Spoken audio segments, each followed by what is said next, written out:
Hi, I'm Olwethu Neo Leshabane. Welcome back to Live with Olwethu.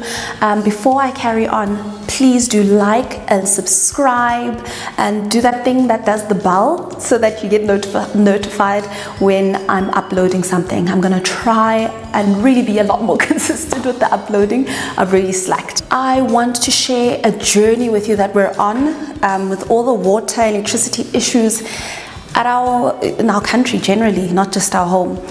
We are embarking on a journey of trying to go off grid. And I'm using that very gently, like the word of off grid, because there's a lot of debate about what it really means to go off grid. So let me tell you guys about the journey that we're on as a family. We're trying to go off grid. And I'm not quite sure whether I'm using the right terminology, but the aim and the goal is to try and store water, use water more economically in our home, and also try and be a lot more environmental about how we use water. So here are the dynamics. When our electricity gets cut, a lot more often than not, we deal with the supply of our water kind of being a lot slower coming out of the taps, or the pressure isn't quite the same. So I don't know if that has to do with the electricity supply but basically that's the issue.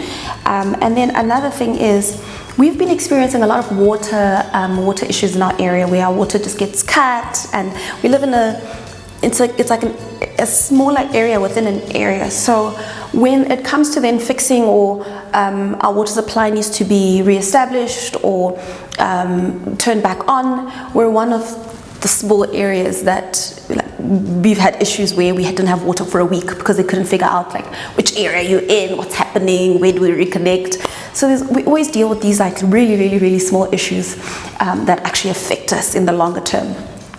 So we're how about we just try and sort out our water issues ourselves. So we've done a lot of research with my husband, also because we're renovating. We're how about we do this now whilst we're renovating and kind of get the supply sorted out in the midst of the renovating. So some of the things that we actually need to ensure that we have water supply for in our home is my gardening, because I love gardening.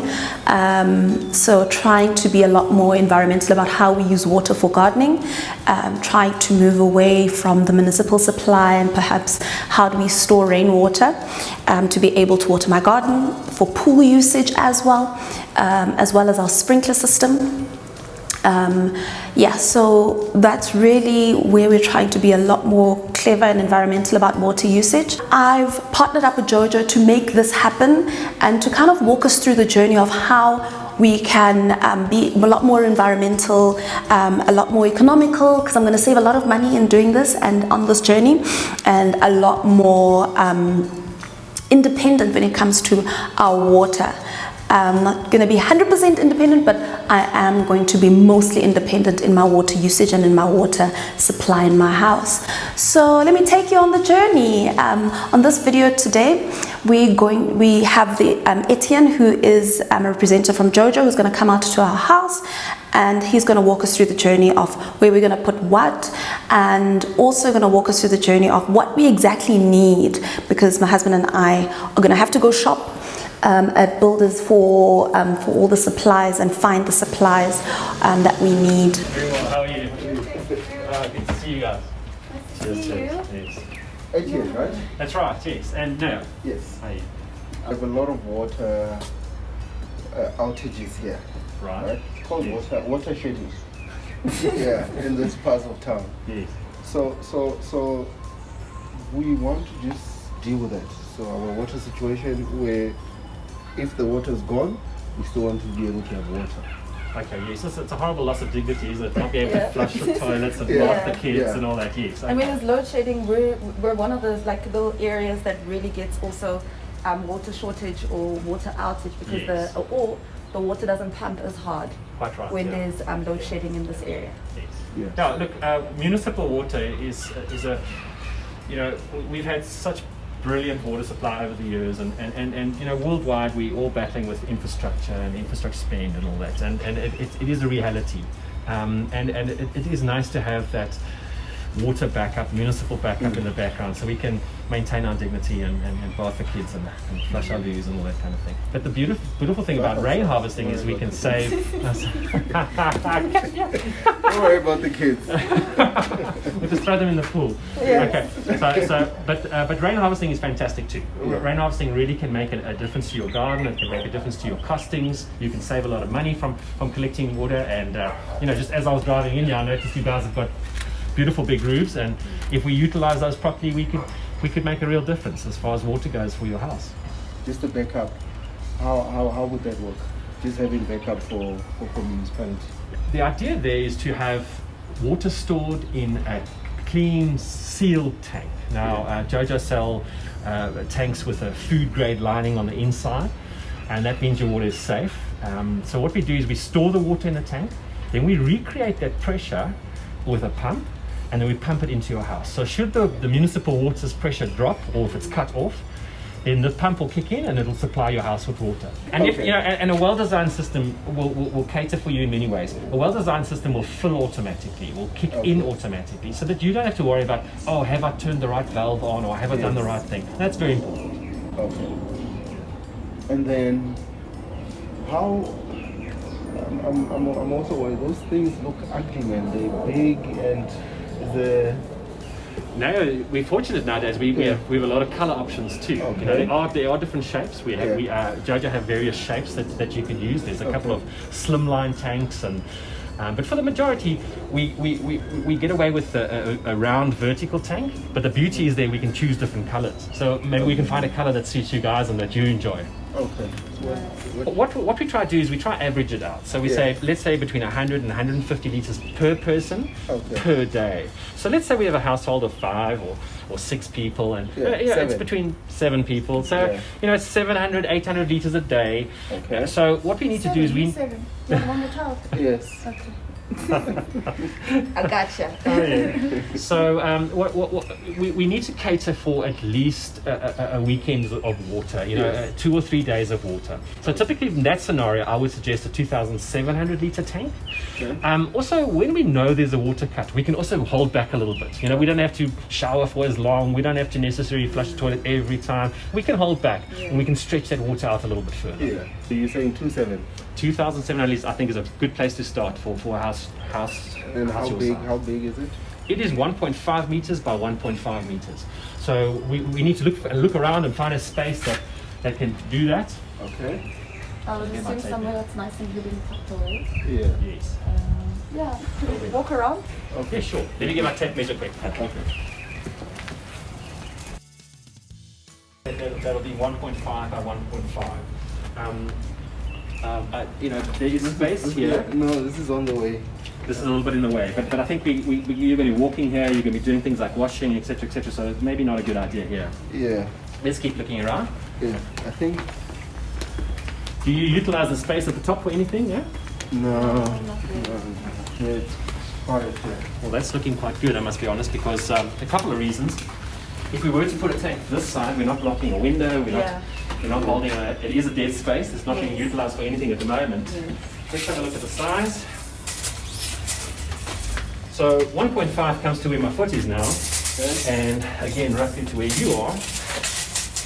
So yeah, that'll tuck in very nicely into the corner here. It stands 186 tall, a little bit taller than me, about there, so that'll fit in that space really nicely. So how long will it take to install? An installation like this, we take a morning to do the slab, and we'll give that a couple of days to cure, and then we'll come back and we'll do the installation in a day. Okay. Yeah, a one day installation. Can you send me a list of the stuff we need to buy? Absolutely, yes. But you're saying we need to buy what and what? Again, as far as the tank size goes, I think a 2,700 liter vertical JoJo tank will fit perfectly in that corner, and size-wise will suit your needs. Okay. The actual pump that I would recommend for your house is what they term a 0.75 VSD pump, which is a variable speed drive pump, which is a really nice pump. when we mimic municipal pressure, it's not as easy as we think, and the pump has to work quite hard, and and that pump is incredibly intelligent. So what you don't want to have is when you open up a little tap or you flush a toilet that the pump runs at its full capacity. The VSD drive is very, very economical as far as the electricity goes. So when you open up a tap, it only comes in slowly, and then when you open up another tap, then it will go to its full speed. And then and shut down softly too. So that's my suggestion. And then of course things like pump cover, having a pump cover firstly that matches the same color as your tank is quite nice, which is a handy feature that JoJo do. They make pump covers out the same plastic that your tank comes in, so you have a nice match. And also it gives you longevity of your pump. Your pump lasts a bit longer. It looks after the equipment. Yeah. And then also what JoJo have is they have all the accessories for the tank. So they'll have a tank gauge for you. They'll have a connector kit, a very easy to fit tank to pump connector kit. So really we can go through all the components. Yeah, you write this stuff down. I'll do that. Yeah, I will write them all down for you. Yes. And then you give me a final code for that. For the installation. Right, no problem at all. Okay. What I'm finding quite daunting right now is going into builders and finding all these products. Etienne has given us a list of what we need to get, has given us pictures of what we need to get. I hope I get everything right, because with the building and everything in between, I found myself in situations where I didn't get exactly what was needed. So I'm hoping that I'm able to just walk into the store and find what I need on the first go, and then get out and not have to go back and go find the things again. That now for the municipal water. Yeah. And then now the harvesting of the water. Harvesting the water. I mean, I'm just having a quick look around, and you've got some beautiful roofs here. Rain harvesting is a balance between roof space and tank space. Okay. So whereas we are quite comfortable with your 2,700 liters for your municipal, rain harvesting we need more space. And the reason for that is we need to catch more than one rainfall event, and we have to store that water up so that we can have a chance to use it. And the biggest mistake we see with rain harvesting is people have too small a tank. So the water comes in, it fills up quickly, they don't get a chance to use it, and the next rain just washes away. So it's a little bit of a different ball game compared to the municipal. But you have got lovely big roofs, and I think you'll get a good yield. You'd get good. But what we did just now, looking for a space for the municipal tank, we need to find a bit more space for rain harvesting. Okay. When you say space, you mean how many kind of meters? Square meters are you looking at? From experience, I would say that we're probably looking to put in at the minimum 5,000 liters, but it would be more efficient at 10,000 liters, which would be two 5,000 liter tanks. Now those tanks are 2 meters by 2 meters is the space we require in the ground. So when we do a slab for them, it's 2 meters by 2 meters. So in this case, we're looking for a space of 2 meters by 4 meters. It's a big space. You have got a bit of space around as far as I can see, but let's look around. Maybe we can find something that's going to work for you. No. There's a bit of space here, but you've always got to worry about aesthetics. One thing about installing a tank in a house is that you're going to live with that tank every day. And if it stands in the middle of something, you're going to hate that tank after a while. So it's not a bad spot from getting the water off the roof, and it's accessible and all that. But having to drive the cars, having a driveway, I love the fact. Right here. Yes, I love the fact of having it out the way. I think it's fantastic. One of the things is we've got to make the tanks available to the roof. And what I mean by that is we obviously have to pipe water if we were to take rainwater off that roof at the top there and bring it all the way down here. This would be a good spot because we can do that. We can move water long distances with the pipe works, and as long we are downhill from the roof here. So if you could see your way past giving up a little bit of space, let me just have a look at the measurements quickly. But across here, well, that's 220, so that's enough space for a tank. And then obviously coming this way, we're probably going to have sufficient space too. Sorry, man, let me just get past here. All right, and then 4 meters is here. We might put it here. So that should be ideal for for 2 tanks. That's a lot of mammies. Yes, it is, but it's For water in the long For term. greater good. yes, it's for the greater good. So maybe it will turn into a bit of a dead space. I know you're utilizing it at the moment, but maybe it will be. So that's a consideration. That's a consideration for rain harvesting. Again, So one of the things that right now Etienne is kind of walking us through is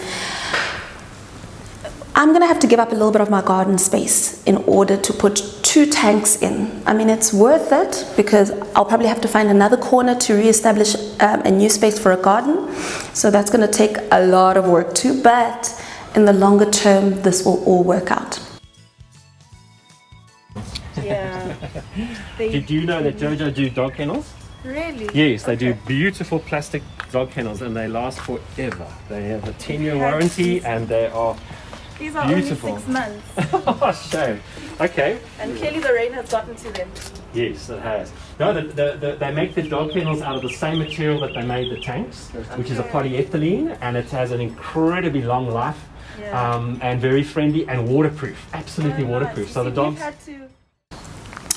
And another thing is, I didn't know JoJo had dog kennels because wooden dog kennels haven't quite lost it for us. This is our second bout at getting these dog kennels, and with the rain, and we tried this whole putting this plastic sheet over the dog kennels, hasn't quite worked out. So to know that they have these amazing like dog kennels that is the same material as is used for the actual tanks, the JoJo tanks themselves, is absolutely amazing. There'll be the rain harvesting will be mostly for outdoor use. It'll be for irrigation, filling the pool, washing the dogs, washing the pavement, washing cars. So everything that we term as dirty water use. Your municipal water will just go. Use it for the food as well. Yes, you can. Now there's a couple reasons why you can. Now what I would suggest, and I'll give you the list of what you need, but I would suggest what they call a rain head. Now a rain head intercepts the water coming off the gutter. And it filters it already. It takes out the leaves and the bird feathers and that kind of thing, and that changes the quality of water going into your tank considerably. So we do that. We call it pre-filtration. And JoJo have recently released their own South African-made rain head, which is fantastic, and that will filter the water to a level, a high enough standard that you can use it for all those, filling the pool, washing the cars, washing pavements, all the so-called dirty water use. Okay. The municipal water that we spoke about earlier, you won't notice any difference. But you know what? Maybe you might be considering, I know that it's become a real concern across the whole of South Africa, is that we are concerned about the quality of water. It's just a reality. It's, it doesn't, I remember touring Europe 30 years ago, and we never drank the water from the taps, you know what I mean? So, but we are concerned about that. So if you guys have any concerns in and around municipal water and just maybe filtering and stuff, JoJo have fantastic products that can do that for you. And also something, guys, don't go down the rabbit hole of researching about your water supply, especially your local municipal water supply, because I landed up in a rabbit hole where I discovered that our drinking water is not as safe as we think it is. I mean, it's safe to drink, but also just boil your water before you drink it or give it to your children. Boil it, cool it down, and do the things. Or try get a filter, of which we've also explored. So we're also researched about filters. And then we researched about storing municipal water for when municipal water gets cut, so you can actually store your municipal water into a tank, put a filter into your house, and use that for your drinking water. So maybe that's something that you might want to think about too. Yeah. I could possibly send you some information. I could probably send you some brochures and stuff. But they have some really stunning filters that you can install in your kitchens, in your households, and then that takes away that little bit of niggle, that little bit of concern in and around water, and the purity of the water, the safety of the water, etc. And then we've managed to find a corner which is actually perfect to be able to get our municipal tank in there. So they're just going to put a slab, like a cement slab, and then the tank's going to go in there, and it's close to where our water supply comes into the house. So that is perfect. Yeah, and it's somewhere where it's like there's not really a lot of traffic in that area, so that's good. Yeah, one thing that I forgot to actually ask Etienne is, are these things noisy? Do they make a lot of noise? Are they annoying? So I think on the next visit or my next session with Etienne, I'm going to ask about the noise. I don't really mind having noise as long as I have water and a constant water supply. I think noise is, you know, I'm just going to be like, yo man, charge it to the game. But I'm more worried about my neighbors. I really don't want them to be annoyed at noise or anything. So I hope this was informative, and yeah, check out the next video where we will talk about everything coming together, the tanks and all, and we'll touch on that noise. I hope I remember to ask Etienne on the next one about the noise. And then the next video will also take you through the actual shopping journey.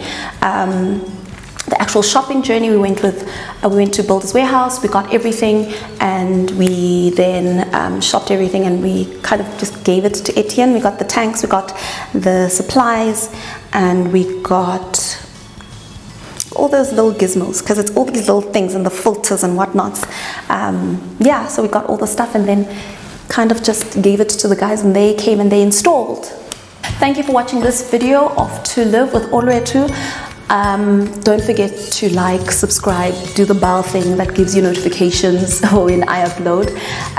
Yeah, thank you for joining me on my journey of going off grid. Until next time.